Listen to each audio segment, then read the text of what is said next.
আহ, আরে থামো থামো। আরে দাঁড়াও, হন হন করে তখন থেকে তো হেঁটেই যাচ্ছি। আহ, এবার এবার একটু দাঁড়িয়ে জিরিয়ে নি। বেশ, তাহলে না হয় একটু থমকে থেমেই চলুন। আসলে ব্যাপারটা হচ্ছে কি, যত তাড়াতাড়ি যাবেন তত তাড়াতাড়ি খাবেন। আহ, খাবার সঙ্গে যাবার ব্যাপারটা তুমি কি করে জুড়ে দিচ্ছ বলো তো? না না না না, আমি তো কিছুই বুঝতে পারছি না। কেন মহারাজ, আপনিই তো বলেছিলেন সেই এক রকমের খাবার খেয়ে খেয়ে আপনার নাকি মুখের স্বাদ নষ্ট হয়ে গেছে। হ্যাঁ হ্যাঁ বলেছি তো, কিন্তু ভুল কি কিছু বলেছি? মুখের স্বাদ ফেরানোর জন্যে যা যা করণীয় আমি তাই করব মহারাজ, আপনি কিচ্ছু ভাববেন না। না না না, মানে আমি বলছিলাম ওই গোপাল যদি থাকতো, তাহলে না হয় ওই ভেবে ভেবে কিছু একটা। আমি থাকতে আবার গোপাল কেন মহারাজ? আপনি কি আমার ওপর একটু ভরসা করতে পারেন না? না না না না না, তা কেন? তোমায় ভরসা করি বলেই তো ৭-৫ না ভেবে বেরিয়ে পড়লাম। গোপাল যখন নেই তখন তো আমার কেরামতি দেখবে সবাই। ও, এবার মহারাজকে আচ্ছা করে তেলপাট করে আমি পেটও ভরবো আর ট্যাঁকও ভরবো। তবে সুখ করানোর জন্যে আগে আমি মিষ্টি মুখ করাবো। কিরে শুনলি তো, দাদু নেই বলে তলে তলে মন্ত্রী মশাই কেমন ফন্দি আঁটছেন। নাড়লে কি হবে, আমরাও তো ফাঁক তালে সব শুনে ফেলেছি, তাই আমরাও এবার আমাদের কাজ করব। ঠিক বলেছিস, সবার আগে গিয়ে দাদুকে খবরটা দেব, তারপর দেখবো দাদু কি করে। এই বলি, তোমার ব্যাপারটা কি বলতো? হ্যাঁ, আদৌ কি তুমি রাজসভায় যাবে না নাকি? কয়েকদিন ধরে তুমি যা ভালো মন্দ রেঁধে খাওয়াচ্ছ, তারপরে আর কোথাও যেতে মন করে না কি? তাই ভাবছি কাল বাদ পরশু এই নতুন বছরের প্রথম দিনেই রাজসভায় হাজিরা দেব। না হয় আমি ভালো রাঁধতেই পারি না, তা বলে ওরকম করে বলবে? হ্যাঁ? বলছিলাম যে তোমার হাতের রান্না খেয়ে আচ্ছা আচ্ছা লোকের মুখে স্বাদ ফিরে আসবে। ও তাই বলো তাই বলো, কিন্তু বলি লোকজন আমার রান্নার খবর জানবে কি করে? আরে বাবা, প্রতিভা কি চাপা থাকে গিন্নি? আর আমি যখন আছি তখন তোমার এই গুণের কথা আমি ৫ কান করবই করব। তুমি কিচ্ছু ভেবো না গিন্নি। চল চল, ওই তো দাদু বসে আছে, দাদুকে গিয়ে খবরটা দি। কিরে, সকাল সকাল সব মুখ বেজার করে হাজির, ব্যাপার কি? যা হচ্ছে শুনলে তোমারও মুখ শুকিয়ে যাবে। হ্যাঁ তাই নাকি? তা ব্যাপারটা কি? মন্ত্রী মশাই মহারাজের মুখের স্বাদ ফেরানোর ব্যবস্থা করছেন। ওহ, দুদিন যায়নি এর মধ্যে এই মন্ত্রীমশাই ব্যাপারটা বেশ জমিয়ে দিয়েছেন মনে হচ্ছে। হ্যাঁ? নিজেকে খুব বুদ্ধিমান ভাবো তো, এবার বুঝবে মন্ত্রী মশাই তোমার মুখে চুটকালি মাখাবে। হ্যাঁ, টের পাবে, ঠিক সময় টের পাবে। সেটা তো আমি এখন থেকেই টের পাচ্ছি গিন্নি। তবে এটাও জেনে রাখো, তোমার হাতের যে কত গুণ এইবারও প্রমাণ হবে গিন্নি। তার আগে যাই, চল দেখি ওদিকে মন্ত্রী মশাই মহারাজকে কি কি খাওয়াচ্ছে। এই মাখাল সন্দেশটা যা খেতে না, মুখে একেবারে লেগে থাকবে। দাদা, আর খানিকটা সন্দেশ দিয়ে যাও দেখি। না না না না না, আর সন্দেশ নয়, সন্দেশ নয়, আমাকে বরং ওই চমচমটা দেখাও একবার। এবার ওই চমচমটা একটু চেখে দেখি, মনে হচ্ছে ওটাও বেশ খেতে হবে। এইটা তো খারাপ বলনি। চমচমগুলো রসের মধ্যে কেমন হাউডু খাচ্ছে।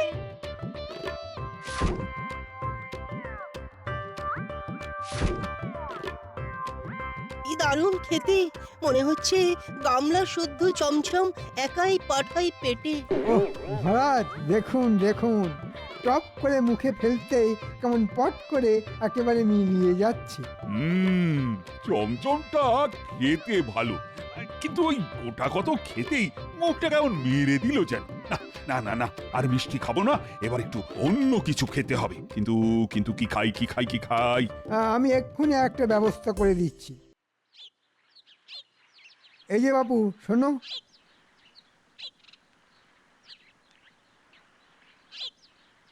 কি ফল আছে তোমার ঝুড়িতে দেখি? ওহ, আজ আবার মন্ত্রী মশাইয়ে খপ্পরে পড়লাম। আজ আবার বেচা কেনা হলে হয়। এই দেখুন মহারাজ, কাঁঠালি কলা, পেয়ারা, তরমুজ, সব যেন একেবারে আমাদের জন্যই সাজিয়ে রাখা আছে।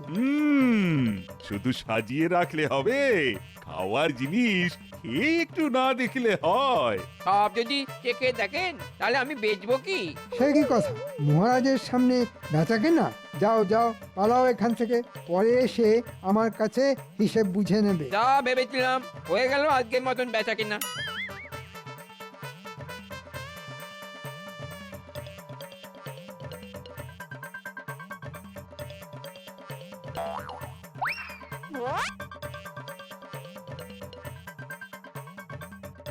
মা, ওইদিকে আবার ঠান্ডা মালাই নিয়ে যাচ্ছে। এবার একটু মালাই খেলে হতো না, কি বলো ভাই? মন্দ কি, আমার মনটাও না কেমন মালাই মালাই করছে। না না, মনকে মোটেও দমন করা উচিত নয়। এই যে চাঁদ, মহারাজকে না খাইয়ে ওরকম লুকিয়ে লুকিয়ে চলে গেলে হবে? দেখি দেখি, ঠান্ডা মালাই ভাঁড় কত দাও দেখি। এই গরমে ঠান্ডা খেতে যা লাগবে না।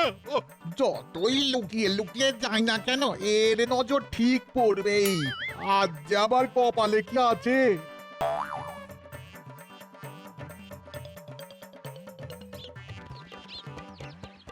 এ কি, এসব কি হাবিজাবি খাচ্ছেন মহারাজ? আই হাবিজাবি কি বলছো বলো তো গোপাল? আমার মুখের স্বাদ ফেরানোর জন্যই তো মন্ত্রী এই সব। আমার গিন্নির হাতের রকমারি রান্না যদি খেতেন তবে বুঝতেন। শুধু ঠেকুর তুলতেন না, সঙ্গে আঙুলটাও চেটে যেতেন। বলো কি গোপাল? হ্যাঁ, তাহলে তো মুখের স্বাদ ফেরানোর জন্য তোমার গিন্নির হাতের রান্নাই মোক্ষম। সে কথা আর আমি নিজের মুখে কি করে বলি মহারাজ? তবে এটা বলতে পারি, গিন্নির রান্না চাকলে মুখে লেগে থাকবে আগে। তাহলে তো ভালোই হলো, আমরা সবাই তোমার গিন্নির হাতের রান্না খাবো। তাই ভালো, তাই ভালো। তাহলে কালই ভালো ভালো খাবার নিয়ে চলে এসো, কেমন? আর না হলে আমাদের খাতির করে তোমার বাড়ি নিয়ে চলো। বাবা, বউয়ের সুখ্যাতি করা, হ্যাঁ, এবার বোঝো ঠেলা। কই, এখনো তো গোপালের কোনো দেখা নেই। খাওয়াবার ভয় গোপাল নিশ্চয়ই পালিয়ে গেছে। হ্যাঁ, পালাবে কোথায়? বেটাকে ঠিক ধরে আনবো। ওই ধরে ধরেই তো আপনি কৃষ্ণনগরের সেরা ধরিবাজ মন্ত্রী মশাই, এই বিষয়ে কোনো সন্দেহ নেই। এই তো গোপাল এসে গেছে। হ্যাঁ হ্যাঁ, এবার তাহলে আসল কাজটা সেরে ফেলুন মহারাজ। তাহলে বলো গোপাল, তুমি কবে কিভাবে খাওয়াতে চাও? মহারাজ, অনেক ভেবে দেখলাম, আমাকে যদি 1 বছর পরে হ্যাঁ, বলো কি 1 বছর পরে খাওয়াবে? বলতে দিন, আমাকে বলতে দিন মহারাজ। এই আজ ধার কাল বাকি আমার পছন্দ নয়। চার বাবা, বাঁচলাম। পছন্দ নয়টা তো নয় বুঝলাম, কিন্তু পছন্দটা কি? তবে আপনি যদি ভাবেন টাটকা না খেয়ে বাসি খাবেন। তার মানে বাসি? হ্যাঁ, খেতে চেয়েছি বলে বাসি খেয়ে মরতে হবে? আর বাবা, একটা কিছু উপায় তো বলবে, নাকি এভাবেই আমাদের ঘোরাবে? হ্যাঁ, বলো বলো বলো, কি উপায়? তাহলে আর কি, আসুন বসুন, কি খাবেন বলে? গরম গরম। বেশ বেশ, তবে তাই হবে। কিন্তু আমি তো এখনো শেষ করিনি মহারাজ। হ্যাঁ, তার মানে এটাও নয়? একদম ঠিক মহারাজ, খাবেনই যখন তখন একটু ধীরে সুস্থে খেলেই তো ভালো। গোপাল, ও গোপাল, আমারও খুব জানতে ইচ্ছে করছে। না মানে তুমি ঠিক খাওয়াবে তো? আপনি যখন নিজে মুখে বলেছেন, তখন না খাইয়ে কি এর উপায় আছে মহারাজ? ওহ, এটা একেবারে ঘেঁটে ঘ করে দিল দেখছি। তাই মহারাজ, আমি বলছিলাম কি, আমি চাই যে যা নিজের মতো করে নিজের ঘরেই খাক। হ্যাঁ, সে আবার কি? সে তো এমনি এমনি সবাই খায়। আমাকে বলতে দিন মন্ত্রী মশাই, আমি না হয় মনপসন্দ খাবার পৌঁছে দেব। সত্যি গোপাল, দেখে দেখে খাওয়ানোর একটা উপায় বার করেছো বটে। মহারাজের ইচ্ছে বলে কথা, ফেলে তো দিতে পারি না। আর তাছাড়াও আরেকটা কারণ যে আছে মহারাজ। আবার কি কারণ? কাল নববর্ষের দিনেই যে আমি আর আমার গিন্নি মিলে একটা নতুন ব্যবসা শুরু করছি, সেটারও শুভ সূচনা এইভাবে হয়ে যাবে। এর মধ্যে আবার ব্যবসা কোথা থেকে ঢুকে পড়লো? হ্যাঁ, আমার গিন্নি যে ভালো রাঁধেন সে তো সবাই জানেন। সেই রান্না করা খাবারই আমরা এবার চাহিদা অনুযায়ী বাড়ি বাড়ি পৌঁছে দেব। তাতে তোমার কি লাভ গোপাল? আমার খাইয়ে লাভ আর আপনাদের খেয়ে লাভ। বেশ ভালো তো, মাছের তেলে মাছ ভাজা। হ্যাঁ হ্যাঁ, করি ফেলবেন আর তেল মাখবেন, আমি কি আপনার পর? বেশ বেশ বেশ, তবে গোপাল যেভাবে চাইছে সেভাবেই না হয় খাওয়াবে। ওরও ব্যবসা হবে আর আমাদেরও পেট ভরবে। কিন্তু তুমি এখন যাচ্ছ কোথায়? ওই যে খাওয়ার ব্যাপারটা আগে থেকে ভালো করে গুছিয়ে নিতে হবে না? কাল নববর্ষের সকাল থেকেই তো গিন্নি তার হাতের কামাল দেখাতে শুরু করবে। তাহলে ওই কথাই থাকলো, রান্না করবে তোমার গিন্নি আর চেটে পুটে খাবো আমরা। তবে নববর্ষের দিনে আর আলাদা আলাদা নয়, একেবারে এই রাজবাড়িতেই পাক পেড়ে বসবো সবাই। হ্যাঁ হ্যাঁ হ্যাঁ।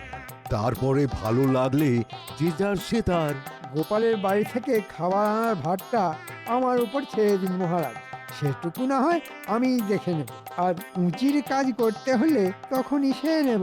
কিন্তু অতি ভক্তি যে চোরের লক্ষণ মন্ত্রী মশাই। তুমি আবার কি বিড়বিড় করছো? না মানে বাবা, তবে আর কি, এদিকের ব্যবস্থা তো সব হয়েই গেল, যাই ওদিকটা সামলাই। কিন্তু মহারাজ, গোপাল যদি এই তালে হালকা পাতলা কিছু খাইয়ে দেয় আর বলে এটা গিন্নির তৈরি বিশেষ রান্না, আর সেসব খেয়ে যদি আমরা প্রশংসা করি তাহলে কিন্তু আরো পেয়ে বসবে। হ্যাঁ, কিন্তু মুখের উপর খারাপ হয়েছে সেটাই বা বলি কি করে? না না না, ভালোকে তো ভালো বলতেই হবে, তবে খারাপ হলে না ঠিক একেবারে মালুম পাইয়ে দেব। বেটা টেকো গোপাল ভেবেছে এইভাবে এক ঢিলে দুই পাখি মারবে, মহারাজকে খুশি করবে আবার গিন্নি রান্নার ব্যবসা জমাবে। কিন্তু আমি যে সেটা হতে দেব না গোপাল, নববর্ষের দিনেই তোমার ব্যবসা আমি চৌপাট করছি। এই কই রে, কোথায় গেলি সব? ঠাকুর মশাই তো এক্ষুনি চলে আসবেন। দে দে দে, হাতে হাতে সব জোগাড় গুলো দে দেখি। এই তো দিদা, সব তোমার হাতের কাছেই আছে, যেটাই বলবে সেটাই দিয়ে দেব।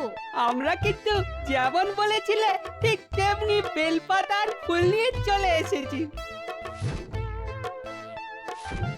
আর কি কি কাজ করতে হবে বলে ফেলো দিদা, আমরা না একেবারে গায়ে গতরে খেটে দেবো।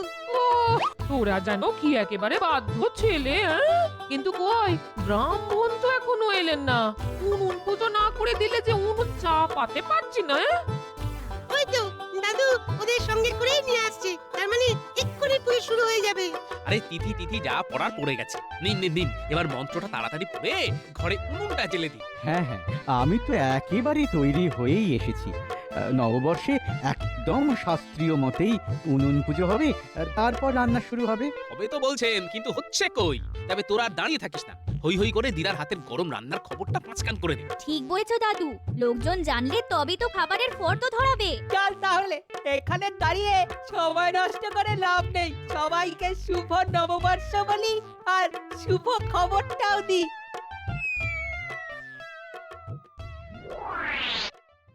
ব্যাপার কি বলতো, মন্ত্রী মশাই এমন জরুরি তলব করলো কেন? কেন বাবা, বুঝতে পারছিস না? মনে হচ্ছে হাতে কাজ আসছে।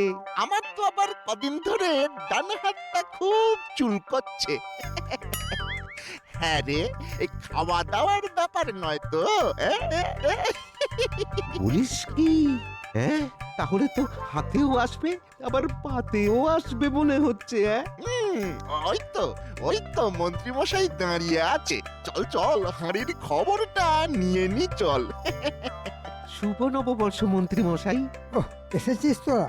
এতক্ষণে তাহলে সময় হলো তোদের? এদিকে দাঁড়িয়ে থেকে থেকে যে আমার হাড়ে দুব্বো ঘাস গজিয়ে গেল সেটা বোধহয় বুঝতে পারিস না। এইবার যখন আমরা এসে পড়েছি তখন আর চিন্তা নেই, ঘাস আমরা তুলেই ছাড়বো। সেটা তো করবই, আর কি করতে হবে সেটাও বলুন।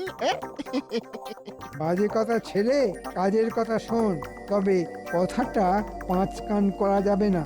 আয় এদিকে শোন। চিন্তা করবেন না মন্ত্রী মশাই, কাজ হয়ে যাবে। বেশ বেশ, তবে আর দেরি করিস না, যেমন বললাম তেমন করে ফেল, আর কোনো চিন্তা নেই।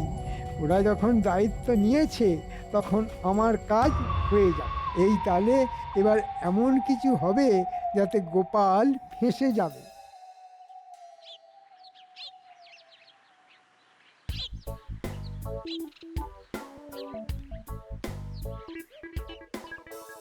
এবার যেমন যেমন বলেছি সেরকম এক একটা কাগজে নাম লিখে আমার হাতে দিয়ে দেখি।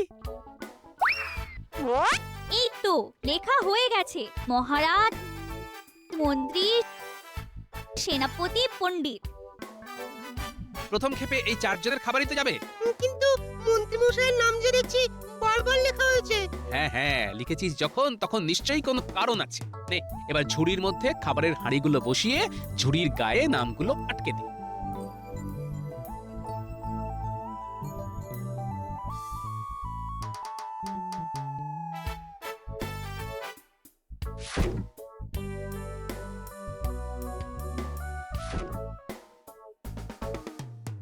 মন্ত্রী মশাইয়ের নাম 4টে ঝুড়ির গায়ে, আর মহারাজের নামে 2টা ঝুড়ি, সেনাপতির নামে 1টা, আর পণ্ডিতের নামে 1টা। কেন কেন কেন এমনটা কেন হলো দাদু? এখনো তো সবটা হয়নি। দেখি দেখি দেখি, এবার মহারাজের 2টো আর সেনাপতি আর পণ্ডিতের নাম লেখা ঝুড়ির ঢাকনা খুলে ঢাকনার তলায় লিখে ফেলি মন্ত্রীর নাম। হ্যাঁ ব্যাস, আর মন্ত্রীর নাম লেখা ঝুড়ির ঢাকনা খুলি খুলি খুলি এই ঢাকনার নিচে লিখি মহারাজ, সেনাপতি আর পণ্ডিতের নাম। ব্যাস। এই কি তখন থেকে তুমি এটা থেকে সেটা আর সেটা থেকে এটা করে কি গজঘণ্টা করছো বলো তো? আমার মাথায় তো কিছুই ঢুকছে না। কথাতেই তো আছে গিন্নি, সাবধানের মার নেই। তাই আমিও একেবারে পাকা ব্যবস্থা করে রাখলাম।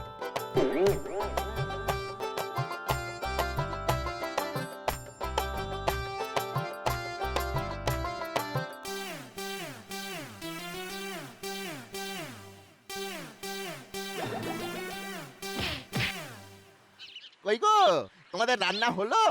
আমরা যে সবার জন্য ওই খাবার নিতে চলে এলাম গো। এই তো একেবারে সব সাজিয়ে গুছিয়ে রেখেছি, তোমরা নাও আর গাড়িতে তোলো। বাকি খাবার না হয় আমি আরেকটা গাড়িতে করে নিয়ে যাচ্ছি।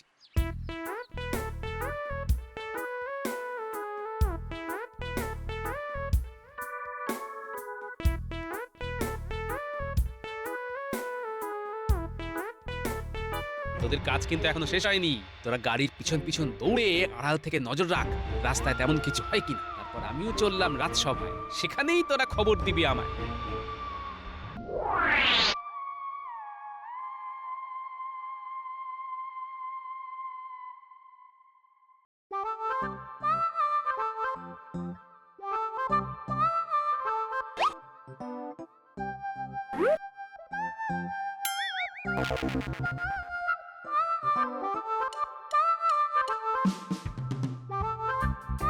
আহ আহ আহ, নববর্ষের দিনে মনটা একেবারে ভরে গেল। বেশ সুন্দর একটা গন্ধ পাচ্ছি যেন। আপনার তো শুধু নাকে গন্ধ, আমার তো আবার জিভেও জল চলে এলো। ঠিক বলেছো, এ নিশ্চয়ই কোনো সুস্বাদু